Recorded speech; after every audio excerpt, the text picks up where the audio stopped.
I thought it would be cool if I start my video like that, but whatever.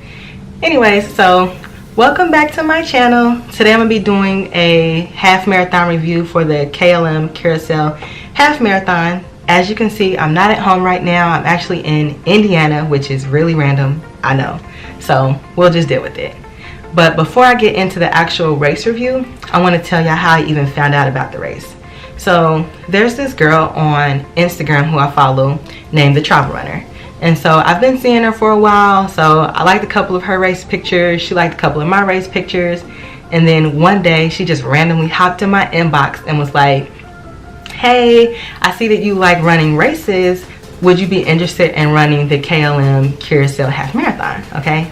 So like at the time, I had never even heard of Curacao, never even really talked to this girl before. So I messaged her back and I was like, hey, you know, I'm gonna look into it and I'll let you know. So as I started like doing a little bit of research on like where it was, which is like really close to South America. So I was like, oh, it's gonna be warm down there. And it was in November. So I was like, okay, that's a little breakaway from the winter time, from the snow. So I start researching and I'm like, you know what? I think I'm gonna go ahead and do it. So I messaged her back and I'm like, okay, like I'm in, right? So mind you, I had never heard of Curacao in my life.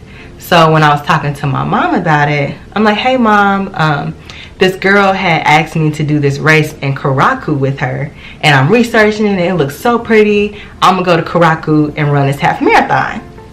And so of course my mama, like being my mama, she telling all her friends that I'm gonna go to Curacao and run a half marathon. And it wasn't until weeks later when I started doing some research on YouTube that I saw like, oh, it's actually pronounced Curacao. But I had been calling it Curacao for like weeks, okay?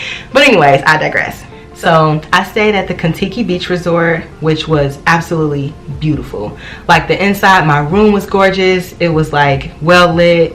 Everything looked like completely new. It was all updated. It was right on the beach. It was perfect. Like it was a beautiful, beautiful, beautiful hotel. So for the actual transportation, for getting around in Curacao, I pretty much walked everywhere. So from where my hotel was, there was a restaurant on site, so I can walk there. It was easy to walk to the beach. Because the resort was actually on the beach. I was able to walk to pick up my race packet. I was able to walk to the race start line, and then the race finish line, I was able to walk back to my hotel from there too. So the hotel was really central location for like everything that I needed for the race. And then when I actually wanted to get out and see the city, I went to Punda, which I actually caught the bus to get to, which only took me $2 from my hotel, which was awesome. And then from Punda, I caught a ferry to Otrobanda where I had dinner and stuff. So you can see all of that in my, what was that? That was like my search for iguana soup video that I posted before this one. So if you're interested in seeing, you know, Punda and Otrobanda, just go ahead and check out that video. And then I also went to the Chrisoffel mountain, which I have a previous video on that. And actually the Travel Runner picked me up from my hotel and took me there. So we hiked that together.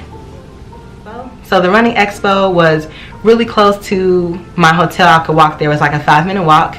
And it was so organized, which was completely different from the Lisbon race that I did. I was probably there like 10 minutes, right? So they could easily find my name. They gave me my running bib. They had some events there, like a small event where you can set up and take pictures. So that was pretty cool. So the actual race itself, so I think the race started at like 6 in the morning. So it was completely pitch black outside when the race started. And they do that because Curacao gets really hot. So the race actually starts early before the crack of dawn. Because it gets really hot in Curacao. So they try to do as much of it as possible when it's the lowest temperature during the day. The actual scenery for the race was beautiful. So we ran along, we saw some beaches, and of course they had the palm trees, and it was just absolutely gorgeous. But the actual race support on the side, like they had enough water stations, but as far as cheer support, it wasn't that much cheer support. but I can kind of understand that because it's really hot there in Curacao. So I can see why people wouldn't want to just stand outside for hours waiting for runners to go past. So when we actually ran past people's houses, they would sit on their porch and stuff like that and cheer us on, but there wasn't cheer support throughout the entire race. But to be honest, I didn't even really notice it that much because the scenery is so pretty that I didn't really feel like I needed the extra boost in cheer support to keep me motivated to continue running the race. And then for my actual medal, here it is. I like it. It's cute. I'm not sure if all the runners got the same medal or not. I think that they did because it doesn't say half marathon on it, so I think all the runners got the same medal, which was fine. And then at the end of the race, I actually think, like, during the race, I was so hot, y'all. Like, I was so hot, and I didn't train a lot for this race. So when I actually was running it, I swear, y'all, like, I thought I was the last person. Like, there was nobody in front of me, nobody behind me, and I thought, dang, like, I'm about to take this L, like, I'm the last person in the race. Which, I mean, I was still excited that I finished, but I'm like, dang, like, I don't want to be last. Like, it ain't nobody behind me. But then when I got home and looked at the actual, like, stats and stuff, I actually finished in front of 10 other people. So I was not last. Thank you very much. But the race was definitely hot.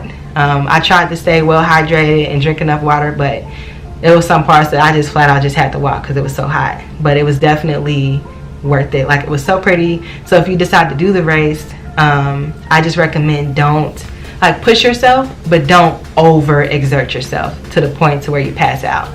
Like, at the end of the day, I think most of us pretty much run so that we can have fun, like, we enjoy it. On a lighter note, to end the video, I have a surprise for y'all. So at the end of the race, I was interviewed by, I guess, like, some KLM Curacao race people. I don't really know who they were, but they interviewed me, and I actually made it into, like, the, like, race commercial type of thing. So I was, like, super duper excited about that, and I'm like, you know, your girl is an official international race runner. So I'm gonna go ahead and insert some clips from that video now. I had the time of my life.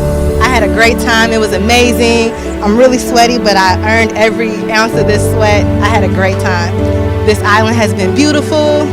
My hotel is gorgeous. The beach is gorgeous. The race was well put on. A lot of water stations. It was great. I really enjoyed myself.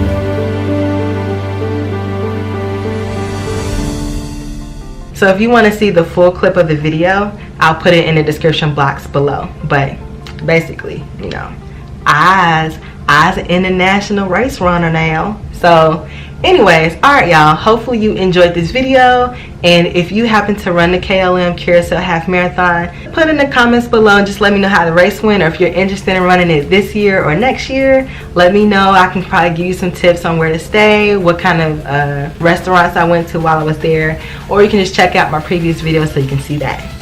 So alrighty, I will talk to y'all later. Thank you so much for watching.